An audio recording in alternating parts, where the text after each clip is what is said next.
Every day, you essentially pay your dues by doing the harder thing when it's the right thing to do. Here, Adam, how are you? I'm very well, thank you. Thanks for having me. My pleasure. I appreciate you being on, and people who are listening to the podcast in the weeks in a row. We have a little UK sprint here on the on the men's side. Yeah, bit of a trend across the pond. Yeah, exactly. And that's one thing I'm actually kind of proud of is the speakers we have for the symposium, but also just Friends Network is a good international flow. You know, not that I don't love America, but it's cool to hear different opinions from people across the world. You know.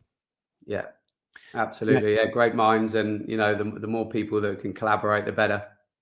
Right, exactly. And that's actually, ironically, I'd love to hear a bit of how you got to where you are through that meeting people. Where did you come from? Who'd you talk to? Because I feel like it's always interesting to hear people's path to where they are now. Yeah, so I've obviously been in gymnastics like most people my whole life from a boy.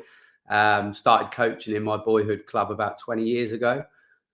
Moved to where I currently am now in 2015, where I took on head coach role and then sort of promoted a little bit further into the head of performance role at the centre. When I moved there in 2015, there was about 20 boys probably, not a great deal of gymnastics going on in terms of men's artistic. And so it was really sort of starting from scratch. So I kind of went in there and sort of set myself like a loose sort of 5-year plan to see what we could do, see where we could get to. And now sort of fast forward 2023, I think we've got about 50 boys that are on the competitive program, ranging all different levels. Personally, I coach the older age group. So sort of I think my youngest is about 12 and then my oldest is 22. Nice. So it's quite nice to sort of see them sort of come through from a young age and turn into young adults, and then they go off to university, and you can be there and support them in their own sort of journey as well. So it's quite nice to see the whole picture, if you like. Yeah, that's amazing. I'd love to pick your brain on maybe how, not related to this, but like how you were able to grow the program a little bit. I know here in the States and across the world, it's a struggle to get, men's programs going and grow that organically. And I mean, we even have, the university program is pretty strong here. So a lot of people are moving towards that, but I'm curious about maybe what those 5 years looked like. We were trying to, go from, a smaller group to 50, where it seems like it's running pretty well. Yeah, no, I mean, it was kind of when I got there, I was the only real sort of men's coach in the centre at the time. And we've obviously built the numbers, and, participation is a massive thing, of course. And, we appreciate that not everybody's going to be an elite athlete, and actually working with the masses is something that I'm really passionate about doing anyway. So we've kind of built the squad, like I said, ranging on ability, from sort of club level gymnastics all the way up until national and international. And then obviously the demand for coaches was stronger, so we could bring in more coaches and build the program that way. But yeah, I mean, at my old club, we had a few gymnasts that were part of the GBR sort of development program. And then I kind of took that on a little bit further when I moved to my current centre in Portsmouth. And now we've currently got, I think, 2 boys on the junior GBR development program, and then a couple of seniors that are actually on the England and the Scotland programs too. Nice. So quite a range of age, quite a range of ability, but it's what I love doing, to be honest. Yeah. Any sort of level, anybody that stands in front of me that's keen to learn gymnastics, however old they are, however young they are, I'm happy to work with them. That's amazing. I love that. Can you, you're kind of leading the question here, which is great, is it sounds like, whether you were gotten your own education or you were helping people, get trained on education. I find that the clubs that are the most successful here in the States, men's or women's, they really have a big pillar in continuing education. And it's not like, the 3 or 4 elite or JO coaches go to all the courses and they're the ones that have all the secrets. It's actually like they support the compulsory roles just as much, the rec programs just as much, And I feel like that's something that sometimes is missed, is that a lot of your kids who will eventually go on your team come from the rec program. They come from the junior, like the lower levels. And I feel like that coaching wide education is probably missed a little bit. So I'd love to hear your thoughts on that. Yeah, no, again, I think it's something I'm really passionate about, that, in terms of sort of coaching and mentoring other coaches, that, we kind of insist that they try and they sort of tap into all different disciplines of gymnastics. And, Thinking back to when I was quite a bit of a younger coach, all I wanted to do was coach elite gymnastics. That's what we want to do. And, I was forced to sort of try recreational and preschool gymnastics, special needs gymnastics, birthday parties, you name it. I did it at the time, but actually looking back on that now, was kind of like, how I kind of learned my trade. And I guess that working with sort of different groups of individuals and different abilities, that you kind of adapt and you learn to pick up these tools as a coach. And then, that stands you in quite good stead in the future. Quite fortunate now that, I do really only coach sort of elite higher level gymnastics. But those years that sort of led me up until this point are, really, really valuable to me. And I don't think I'd be here now without it, to be honest. So it's really, really important. Yeah, I agree. Nothing forges you emotionally quite like teaching preschool gymnastics. I think that is the ultimate test of your communication skills and your patience. And absolutely. I do think it's really important for people to learn, those soft skills, the communication, parents, interactions, empathy, that kind of stuff. I think that the higher I have climbed up to working with elite or like high level college programs, people think that it's like a robotic stone wall, just get the job done. And I find it's the opposite. I find the best coaches are the most empathetic, they're the most communicative, they're the most connected with their athletes. And I think that's a really exciting change I've seen in the last 20 years, is more into the soft skills, not only about gymnastics. Yeah, no, definitely. I think, the more that you can kind of get to know your athletes individually, and you're picking up all those different tools along the way as a coach, then you've got everything you need to kind of ensure that, whoever's in front of you has got a good chance to progress and to develop. And, like you say, you have to use those softer skills, and you have to kind of find different approaches, different ways to meet your goals and meet their aims. So yeah, absolutely. It's really important. Are there other things that you notice in yourself or other coaches at your club or elsewhere besides like, the communication, the education, that you're like, I really think this person needs this skill set to ascend the level of coaching? Not even elite, but just like having a successful club where people are happy and are going well. Are there other like key things you notice in people? Yeah, I mean, we're trying at the moment, we're doing quite a lot of work around our sort of team and our wider team to kind of bring people together, but also to, one thing I personally want to try and do with the coaches that are working with me is give them as many opportunities to, CPD and workshops and any courses that come up, or, any symposiums like yourself or whatever, that, I would always advise them to go and look and just be open-minded and, don't be a closed shop kind of thing, and sort of be open to anything that anybody's discussing. I mean, I guess it's down to you personally, whether you decide you're going to take any of that information on, but to actually go and to listen and be open to it, I think is key, is essential to where we are in gymnastics nowadays. And on the back of that, I find that there's one piece of it, which is the club, the coaching staff supports constant learning, constant growth, constant using new ideas. They're not stagnant. But also I find that it's really important that that's a culture-wide trust issue, to bring up new ideas, try new things, and feel like, psychological safety to say, hey, I learned this new drill, or hey, I learned about this new idea. Do you think we could try this? Right? There's nothing worse. And I can remember this from my younger days, of when you're the fiery, excited, passionate coach who learns something, brings it back to the gym, and maybe, not even a senior coach. I don't want to put somebody in an older bucket, but just other coaches like, nah, no, that's dumb. We're not going to do that. Or like, nah, we've always done it this way. This is the way we do it. Like, that's really frustrating for a young coach or any coach, is to have this excitement, have this passion to learn, and you go back and it seems like it's falling on dead ears. You know what I mean? Yeah, no, absolutely. I think sort of on the flip side of that, me now where I am now, being more of a senior role in the gym, that, if any of the younger coaches have got any of their own ideas, then, I'm willing to stand there and sort of, with the grounds of safety in mind, of course, but I'm willing to stand there and let them show and let them demonstrate and let them try things out and, figure out their own sort of processes. I mean, we give them a lot of support, but, I kind of like them to have their own sort of responsibility, their own ownership on what they're doing, and find their own ways that work.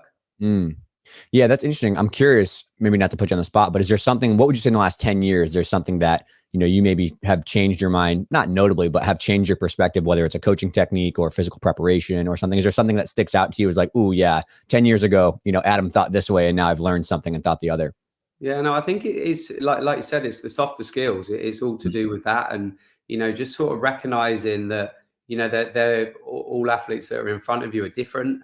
What you might say to one might not necessarily work with another. And Right. I think ultimately myself now as a coach, I'll tend to stand there and look in the mirror a little bit more often, maybe a bit too much, to the point where you really overthink and you're really quite critical on your own sort of processes. But Mhm.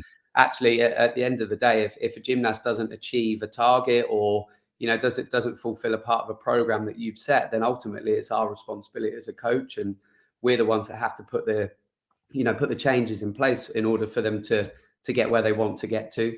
Yeah, it's interesting you mentioned that, because that's actually something the last 2 years I would say I've noticed a lot more. Is I've had the opportunity to work with a lot more elites and Olympic level athletes, and I always had the perception that those top caliber athletes were like super intense, super fiery, always motivated, always like rah rah, like really excitable. And I've actually met some athletes that are the most calm, the most reserved. They don't like the cheering, they don't like all the rah rah. They just want to quietly just like in the radar of the night, just smooth right in and do their work, and they never get really riled up. They're just absolute introverted tacticians, and I think that's really cool to see a variety of personality stages on the world stage. Especially, you see a huge differentiating between on the guy side and girls, of some that are really excitable, really rah rah, and some that are just like calm as a cucumber. And I like that. It's cool to see that. Yeah, and I think it takes a bit of time to kind of learn that, to kind of identify Yeah. those traits in different individuals. And I think, speaking personally, it's probably taken me 4, maybe 5 generations of gymnasts and coaching, Mhm. to kind of really identify what in each individual needs, and what makes one tick and what makes another tick. And Right. like you said, you've got extroverts, you've got introverts, and you have to sort of play to their strengths in order to get the best out of them. How does that play out with the coaching staff as well? Do you find that you want to try to build a staff that has different personalities, different strengths and weaknesses? Or are you guys all kind of similar personalities? I'm always curious about how clubs or successful teams are built a little bit. Yeah, no, I think we're all quite diverse in our gym. Some of us are a little bit louder than others, and that's absolutely fine. I'd like to still provide the same sort of support for everybody, and Yeah. kind of make everybody feel like a team. I mean, some people don't want to be, like you say, don't want to be forefront of a team, but Mm. that they still value the whole team aspect and the support. So it's kind of identifying that in the coaches as well, that what they need and what they want to get out of it too. Mm. And it makes so much sense, right? You're talking about how there's 17 different personality styles of what makes someone's tick. Your communication style as a coach who's a little bit more excitable and a little bit more, rah rah, might not land well with someone who's a little bit more introverted and doesn't really want to hear that communication style. And that's not that you can't change. And I'm sure you could learn those skills. But there's sometimes when I've noticed that on our coaching staff, that one person really connects with one style of coaching or one, message that's good. And especially, me being a male working with female gymnasts, sometimes like you just need to have a female voice sometimes. And I find that sometimes a mixture of coaches and personality styles is very conducive to a mixture of communication styles for what lands with them. And everybody works with everybody, of course, but sometimes you need that like little nuanced discussion. Yeah, and it does take a bit of time. I've been sort of crossing over a little bit with the girls, with women's artistic in our gym quite a lot recently, and it's very, very different. We know that the two disciplines are different, and girls are different to boys. And Mm. yeah, you're right. You have to kind of learn that as you go, and you have to kind of identify what's needed with what you're Mm. coaching, who you're coaching in front of you, and what's not needed. And what we might do with some of the older guys. I wouldn't even dream of doing that with some of the younger female athletes, just because they wouldn't, maybe wouldn't be as receptive, or, don't kind of understand the same sort of levels or whatever. So, Yeah. it is difficult, and it's something that I think is an ongoing learning process that, you have to be open to it, and you have to kind of appreciate each and every one that's in front of you. Yeah, it's funny, the timing of this is we have a lot of college female and male athletes coming home and kind of training in our facility, strength conditioning stuff. And so we have these cool discussions around like looking back at our careers. And one of the things we joke about is how a 10-year-old boy is a different species than a 10-year-old girl, right? Yeah. Like the type of patience you need with a younger female on average, I don't want to stereotype, but it's typically more like emotional patience, and it's more like kind of discussion and like kind of managing things. Whereas an emotional or a 10-year-old boy is like just off the wall Yeah. energy level. So it's a very different kind of patience that's required. Yeah. I love them equally as much, but yeah, it's hilarious. It's so Yeah. different. And I think it's quite, I think sometimes people take coaching a little bit for granted, but it's very difficult Oh yeah. to read from all those different pages at one particular time, especially when you've got a group of younger athletes that Yeah. they're basically working the same sort of program, same sort of skills, but you've got 5 or 6 completely different human beings in front of you, and Mm. you're trying to get them all to the same or similar point. So Yeah. it's definitely a challenge. Yeah, I would be remiss to not ask. I know that a lot of people who are listening to this podcast probably have young athletes that are very excitable and are very all over the walls. I think looking back on what my coach struggled with the most, my coach was amazing, but man, we were off the walls. You know what I mean? Like our focus was not there. I'm curious if you have any advice for the more maybe compulsory rec coaches in the trenches who have 10 girls or boys who are very, very excited at practice.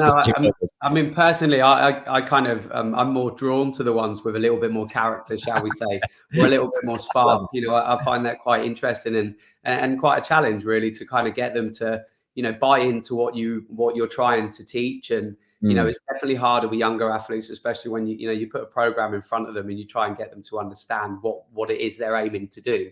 I think it takes a little bit of time, and they have to mature to a point where they understand why they're there. But I'm more drawn to the ones that have got a little bit of something about them. Not to say that the other side I'm not. I'm equally as interested in those guys too, and seeing what they're all about and kind of learning about them as they're sort of developing in the gym as a younger athlete. So it takes time, and it's fun. It's fun. Yeah, it should be fun, right? And that's kind of, I was going to end this point before we wrap it up is I think that the younger they are, the more split it has to be between fun play and like more serious structured practice, right? Like a 6 to 8 year old man, like they do not want a structured practice at all. They want to have games and have fun. And there's ways to how to thread that needle intelligently. And then as people get older and older, you can maybe go more 70-30 into like, more structured practice and the not so fun stuff to like more enjoy. But I even find that even the elites, even the high level people, the people that are like tippy top of your dreams on TV, they still enjoy what they're doing. They have fun. They relax. It's much more, I need to have a reason to enjoy this and be here, to get through the hard times. And I find that as they get older, you can shift that percentage. But if you have 6, 8, 10-year-old boys and you're not doing a good amount of fun and relaxation and joking around, like it's really not going to be enjoyable for them to be there. Yeah, no, absolutely. I think with that age group, it's, games are a massive part of what we do with that sort of age group. And, every boy likes to compete against another boy, don't they? That's what they're there for, just to try and beat their buddy or whatever. But, I think actually without them realizing, if they sort of tap in and they can work, that sort of volume and that sort of intensity whilst having lots and lots of fun, then they sort of breed that work ethic. So then when they get older, then it's quite natural to be able to work at an intensity that you would maybe expect or you would need or require from a more senior gymnast. So I think it's quite an important skill to be able to allow them to play, but allow them to play with some sort of structure and some sort of purpose. And then hopefully as they grow up, they're able to work. They want to work because they just do. They're working hard because they want to. Yeah, and to your point, right, which is that as a coach, it's very easy on paper to do that, but that is the skill set of a coach, which is understanding the technical side and the development side and making sure there's place for that. But also on the other side is understanding the soft skills, the playing, the making sure it's enjoyable. That's a very hard role as a coach, and I have a lot of applause for those coaches that just toe that line so well. Yeah, no, it is difficult, and that's one thing we try and do with the younger coaches in our gym is just kind of tap into that a little bit, just kind of open their eyes to that this is the way that some of the younger children are, and if you can dangle that carrot in front of them and make them go for it, then you could end up with some really good gymnasts and you could become a really good coach. Yeah. And someone who's in love with the sport, right? Someone who doesn't do it because they think they have to. We all know that 12, 14-year-old, age comes along and friends and other activities start to get in the way. If they don't love it, they're not sticking around. That's just what happens. Yeah, that's exactly it. Yeah. I'd love to kind of pivot the conversation a little bit towards maybe something technical, because I know we're going to have a lot of discussions around twisting and floor. I get a sneak preview of your lecture, and I'm very excited to share that with people. But I would love to, dive in a little bit into floor and twisting, because I think a lot of people are probably going to be looking to your expertise for some of these kind of basics. Yeah, no worries. Let's start with maybe just not even twisting, but just fundamentals, maybe physical preparation or things that you find are really key to lay the foundation with maybe these younger athletes we're talking about before we actually introduce some twisting. Like, what are some floor acrobatics that you're like, this has to be a little staple? So I think a basic somersault should never be underestimated. I think, we've just discussed about play, and I think it's important that they play as they're developing their acrobatic skills and their twisting awareness and all of that kind of stuff. But going back to that basic somersault is absolutely key for me.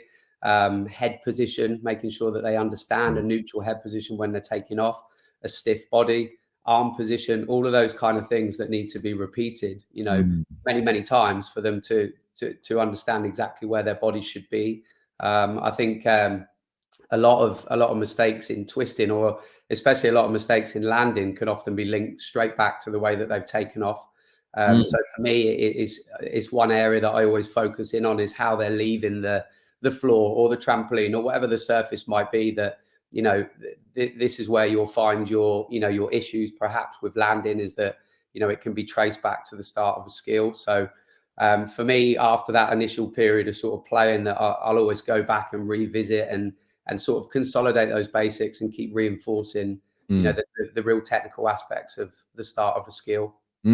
Yeah, I want to break down two of those things that are important. So the first being, and I'll steal Nick Ruddock's thunder a little bit here, is he was the one who really taught me a lot about vision and where there's a place to look. And I feel as though twisting is probably one of the most problematic here, when maybe from a very young age, before you ever twist, before you ever do anything, athletes, I think, just don't know there's deliberately places to look, and that drives head position a lot. So where are you at with vision and head position connecting?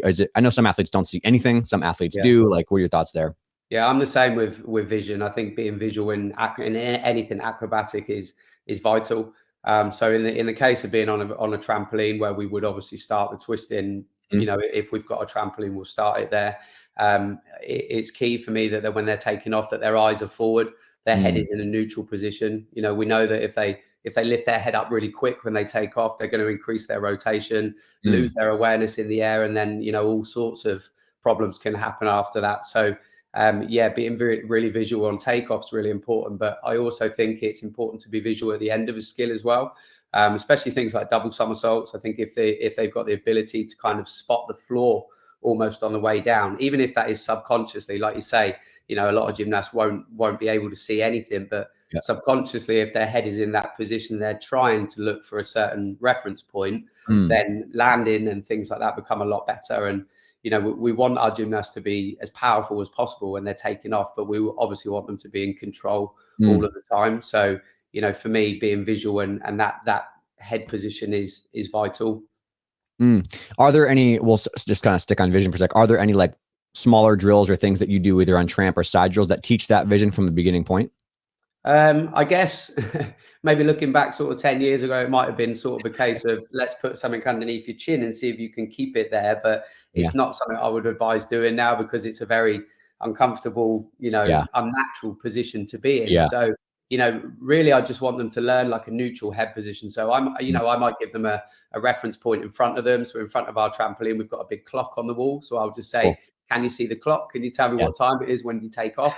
Or we'll stand somebody in front of the trampoline and just get them to look at them. And, you know, I'll sort of, you know, make a little bit of fun and joke out of it and just say, I know you don't like the look of that person there, but can you see their face? And, you know, just so that they've got something, you know, visual and, you know, a reference point to look at. But I think, you know, a neutral head position is what we're looking for. We're not looking for them to kind of ram their chin down onto their chest, because it's a unnatural position, which may feel so unusual that, you know, something else might happen in the air that we don't really want. So yeah, that's a great point. And I think only because it's fresh in my mind from talking with Pete about vault, is I think that vault and floor are the most common problems, where people only look at the end result. They look at how someone lands, they look at the twist in the air, they look at like whatever the thing is, and they think that that is the problem, right? They're trying to do more twisting drills, more landing drills. But really, you know, the reality with vault is it's like the run and the board is probably half the battle, right? And I think in floor, I think like the round off and the flick is probably more the battle, you know, than it is the actual layout, for example, or twist. So could you maybe just speak more to like what that what you're looking for, what key elements are important before we start even twisting? Yeah, so, you know, we come across different coaches and different characters in our time, and one guy that used to work as part of the GBR program is actually an American coach, Nick Blanton.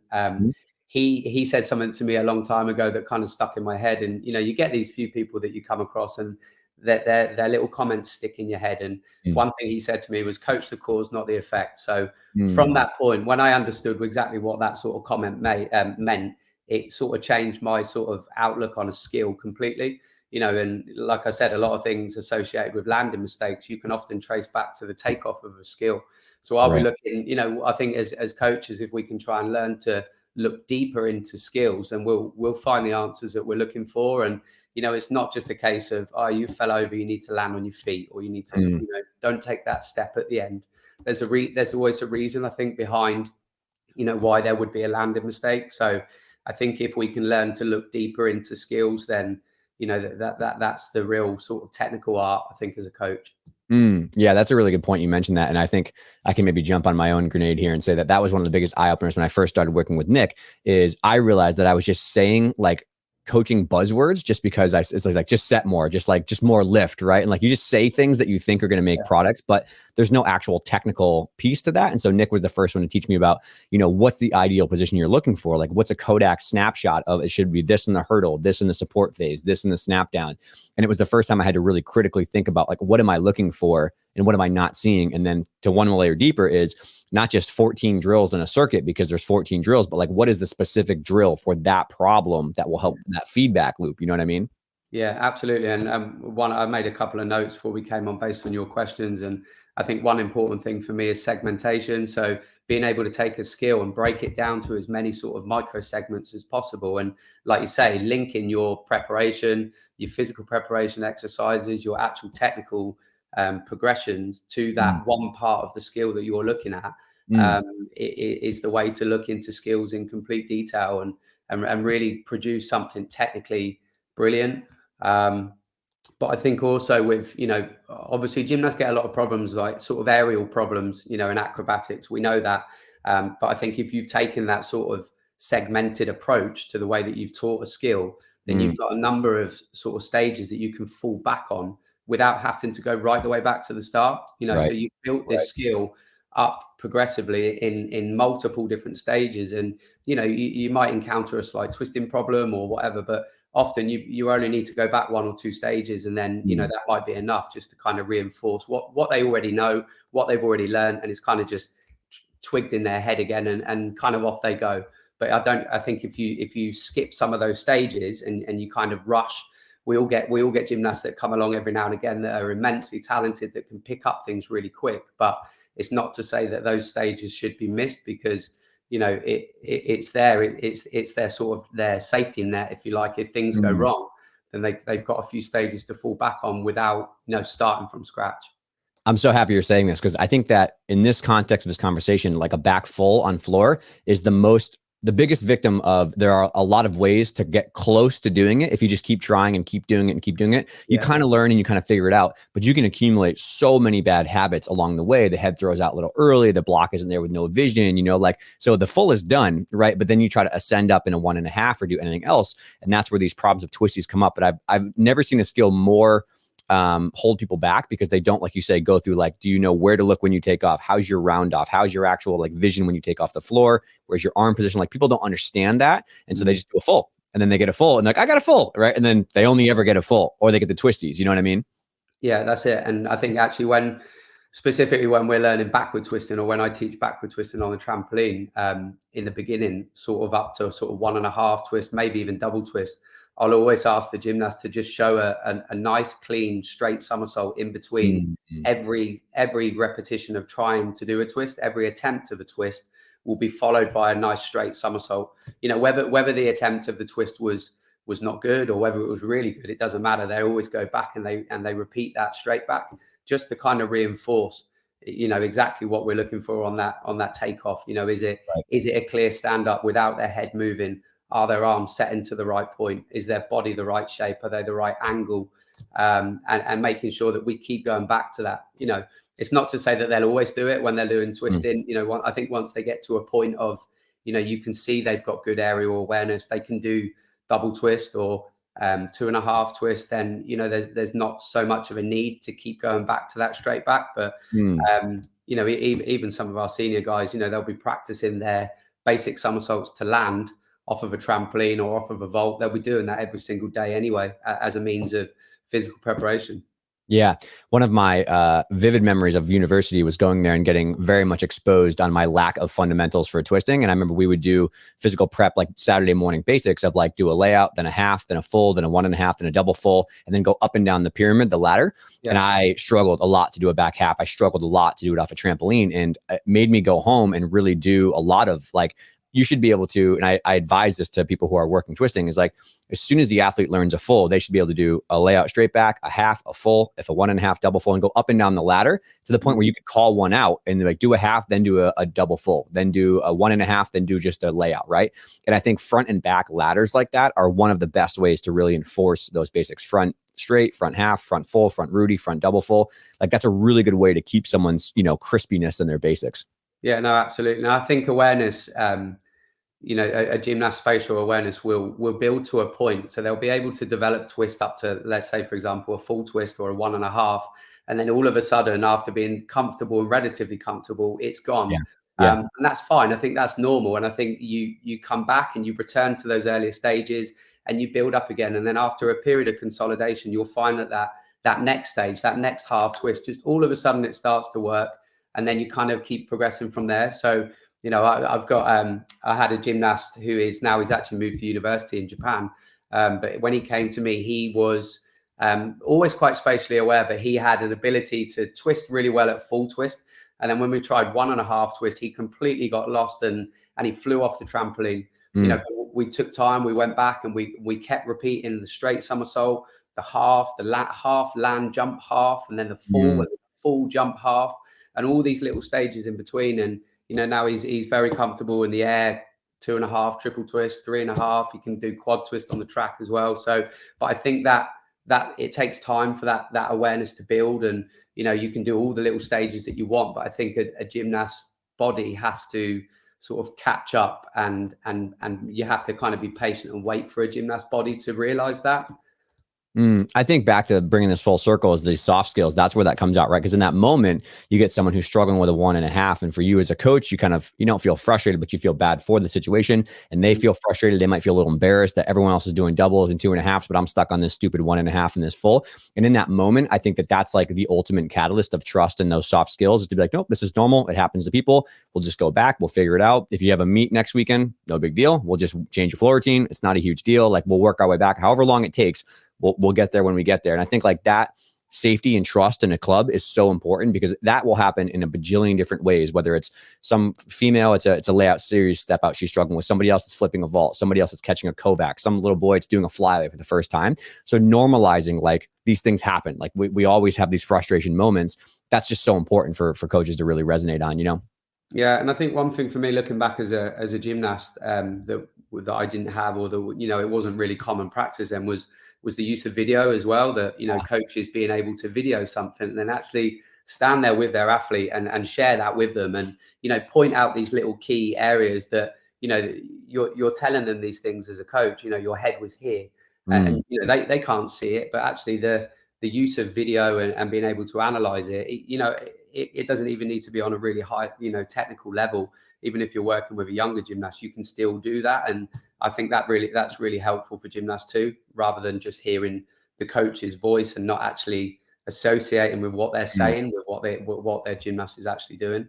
Yeah, related to Twisties, and a lot of people have mental blocks and fear, is I find that the only two things that have ever really helped substantially for helping with mental blocks, one is breaking things down, whether it's visually or with drills, and explaining why the fearful thing is happening, right? Like someone's like, well, what are you afraid of? I'm afraid of landing short on a full and hurting my ankle or my knee. Okay, why would somebody land short? Well, I wouldn't rotate before I twist. Okay, why would somebody not rotate? Okay, it's a takeoff thing. It's a vision thing, right? If you reverse engineer the technical steps and then provide drills for that, that's really, really important. And on the second piece of that, partnered is as a ladder of progressions, right? Like, go back to whatever step you feel successful. Let's get 10 of those, and then we'll move up the next day or whatever. And I feel like the only two things that have ever helped somebody with the mental block is that explanation of why it's happening and what they're afraid of and how to fix it, but then a very slow micro dose all the way back up. It's not like, okay, let's just do 10 more double fulls. Like that's not going to go well. Yeah, no, exactly. Yeah. And I've seen that in the past, that, they'll just keep repeating the same thing. And, a lot of gymnasts are willing to do that, but like you say, they'll pick up another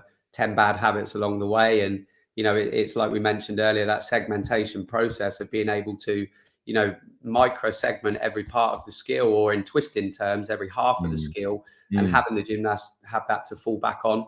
That's their safety net to, because these issues do happen, and, aerial awareness does disappear from time to time. I think it's one thing I've learned over the last few years is it's important to kind of recognize the gymnast growth, the body growth in in twisting, because, you know, one day they can they'll come in and they'll be able to do it. Next day they might have grown a centimeter and everything's gone, you know, and you're the one that has to be there to kind of support that and pick the pieces up for them and help them to rebuild it.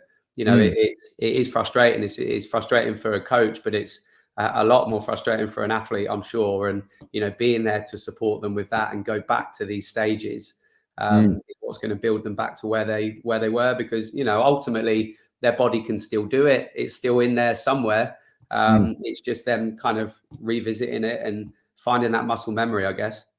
Yeah. And I think for the part of it, the growing stuff is, you know, that's a prime demographic I work with is like 10 to 16 for injuries, frustrations, flexibility, whatever on the medical side. And I find that the only people and coaches that are really struggling with it are the ones that just weren't prepared for it, right? Like you have to openly accept the fact that we deal with growing kids and that it's going to happen. Like you're going to have a slow growth and you're also going to have a moment, you know, where they just like shoot up like a weed and everything's not going to feel right. Their feet are, you know, 4 inches farther away from their center of mass on high bar, and their pommel swings feel awkward and they're not as strong as they wish they were and they're tighter. And I feel like if you accept that fully and embrace that and you have a plan for that, it's way easier to deal with. The people who are blindsided by that and think like, oh, we can just like ignore biology. I think that's where probably people get in frustrations. Yeah, no, absolutely. And I've been following a lot of what you've been doing around strength and conditioning a lot recently, and it links quite closely to a few of my own athletes. And I think understanding that is key. You know, we can teach gymnasts anything at a very young age, but then, like you say, as their bodies develop and their bodies grow, and, you know, they're growing at different rates. Some of them will grow slower than others, and others, like you say, will grow like a weed. You know, we have to kind of embrace it, like you say, and have that plan in place to fall back on, to support these athletes back to where they were, or, you know, what their ultimate potential is. I think the first time that Nick and I really connected and spent time together was maybe we were both running at the same problem from different angles. So Nick was approaching it as the athletes are on a high level track and I'm trying to keep them progressing, but their bodies are maybe growing and they can't quite keep up with it. So what else can I do to make progress without causing overload, right? So that's where like all of his like great ideas around drills, progressions, and things that you could keep doing were phenomenal, right? Because like with trampoline, for example, and twisting, even if someone's going through a growth spurt and they're really having some soreness, maybe they can't take the hard landings, trampoline is very low risk and it's very low impact, and it's not ideal, but, you know, you can find ways to keep making progress. And that was myself with strength and conditioning, was like, you know, that is the best thing I think that the culture still is not using to their advantage to get somebody through a puberty spurt or through a growth spurt. You can still keep getting strong and keep working flexibility, keep working dance, so that on the other side of those 2 years, you have all your drills and skills and progressions, your body doesn't hurt and you're stronger, right? That's a phenomenal like intersection. Then you hit the ground running at 13 or 14 and you run away. Yeah, no, exactly. And I think, you know, maybe some coaches are sort of blindsided to the kind of performance and, you know, kind of almost a win at all cost mentality. But, you know, like you say, we have to accept that gymnasts will grow and their bodies will change. And when they're in this sort of higher risk of injury stage at, you know, puberty, we have to be careful. And, you know, being able to, I mean, we're quite fortunate in our centre that we've got many different surfaces that we can send the gymnast to. So if on the plan is right, okay, we need to do X, Y, and Z on the floor area, but the gymnast has got sore heels or is suffering from, you know, sore knees or things like that, then, you know, that's absolutely fine. You know, for today, we'll go and do this instead. We'll use the track, or if it needs to be even softer, we'll go and use a fast track or the trampoline, you know, and being able to use all these different areas and these different resources to help them. There have obviously been times where, you know, none of that works. You know, everywhere is too sore. That's where I come in. You know, and you have to bite the bullet and still try and find things that are going to keep them moving on the right sort of track. But, you know, I think keeping them engaged mentally is really, really important at that point as well, because, you know, they're struggling. You know, injuries are tough, and, you know, you don't want to kind of just sort of, you know, disregard them and just kind of wait and leave them on their own in the sidelines. You want to be there and try and say, look, you know, can we try and do this? Shall we tap into this sort of area instead? And kind of just find things that they can do to stay engaged too. Yeah. I'm always taken aback a little bit, and I laugh at the, you know, working with many, many young, talented athletes in gymnastics. I'm always laughing at their perception of what 2 weeks is, or what their perception of a month is even, right? Like when I say like, okay, we got to back off for 2 weeks because your heels are sore or your back's sore and it's the start of the season. I know you want to make nationals, whatever. Like I say 2 weeks and it's like a bomb drops. So like, 2 weeks? I can't do impact for 2 weeks. And I'm like, oh, it's going to go by in a blink of an eye. And I've even had people with surgery where like 3 months, they have surgery, like 1 month they feel better. They're back in the gym at 2 doing extra stuff for conditioning. And in a blink of an eye, they're back. And like, yeah, it's frustrating. We don't want to miss a quarter of a season, but a quarter of a season now is worth years down the road Yeah. when you don't have this nagging knee thing or this nagging back thing, you know? Yeah, absolutely. In the grand scheme of things, what's a few weeks? It doesn't really matter. We want to get them fit, and we want to keep them fit once they're back. So, Yeah. it's something that I've kind of learned, and I've had to, sort of assess myself and become more aware myself as a coach that, we have to take time with these injuries, and, ultimately we want them to return to the sport fit and stay fit. We don't Mm, want, injuries to come back, and, so biting the bullet and taking time and finding things for them to do to still yep, progress and still make their bodies stronger, definitely. is what's really important. I think I want to end on maybe just the equipment topic you talked about. So what would you do, say, if you went to a club and they didn't have a trampoline? How would you introduce twisting to begin with? What are your other ways? So my principle of sort of teaching a backward somersault or a forward somersault with twist would be exactly the same. I would still start with the basic somersault. So whether that would be, off of a trampette onto like a pile of softer mats, Yep. would if they're able to do like a basic somersault off of a track onto a landing or even into the pit, the Yep. basic somersault would be the same. And the principle of being able to be quite technical with that takeoff and the head position, all the things we mentioned earlier would be the Mm, same. I think with a twist in, I would build a straight back that lands and then a jump half turn, and mm, then gradually build that twist earlier into the somersault once they've demonstrated they know where they are and they've yep. sort of built that first step of awareness. Then we'll sort of start to increase the twist a little bit earlier into the skill, and then once they've established the half twist, then it will be the same process again. It will Mm, be half twist and land, jump half twist, and then the same thing, just gradually yeah. building the twist onto the end of the skill. I'm kind of a bit of a believer in, I think some of the language that we use when we're teaching twisting is really, really important. So rather than saying, oh, we're doing a full twist, it's a back with a full twist, as Mm, opposed to, them thinking that we're just going to twist. So, I'm quite a stickler, I think, for a really late twist is what I ideally would like to see.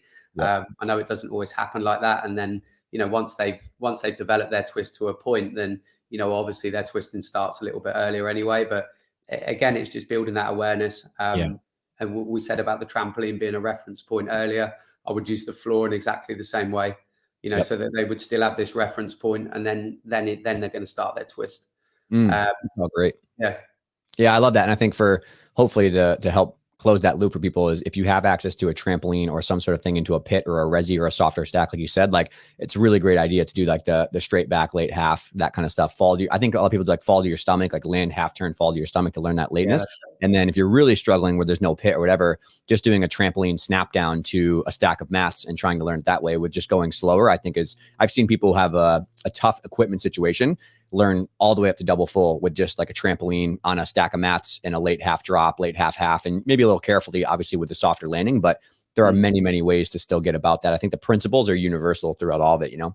Yeah, absolutely. I think the technique side I think stays the same across the board, but building their confidence as they're going and making sure that things are safe so that they are happy to kind of try. And I think another important thing, the technical side of things is key, obviously, but having a good balance to be able to play as well is really important Yeah. as well. And then coming back to the technical bits and then Mm, allowing to play again, I think that's really important, rather mm. than just sort of getting stuck and waiting for that perfect time in a twist or that perfect arm position. Once their awareness is built and they're in control of their body, then I think to be able to play when you're learning how to twist is important. Yeah, and to that, something we maybe glazed over quickly, but if you have less available equipment, the physical preparation should be double. You know what I mean? Because Mm. common denominators are across all the sport, but I find that twisting in particular, if somebody really has phenomenal shapes and basics and body tension, it's much easier to do reps and pick up things quicker versus someone who maybe has a little bit more of a relaxed position. They don't understand stiffness and tension on the floor or the board. Mm. So someone who doesn't have the equipment needs, you should really double down on shaping, basics, strength, body tension, all that kind of stuff. And I find that makes it much easier to ascend the ladder a little quicker. Yeah, no, definitely. I think we use like plyometric circuits as part of our warm up once or twice a week. And it's being able to replicate that takeoff position with the Mm, right body tension and the understanding of the gymnast being stiff when they're hitting the floor or hitting the right. surface. That those things are, I think, what obviously builds their physical strength, but their muscle memory as well, and then that can be transferred onto the apparatus, a lot easier. So yeah, you're right. Yeah, definitely the physical preparation and those really basic drills are fundamental. Absolutely. And I think to wrap it up here, I would love for you to maybe just share what's coming down the pipe in your lecture. I know a lot of stuff was in there for drills and progressions, but can you maybe just give a broad overview to wrap things up?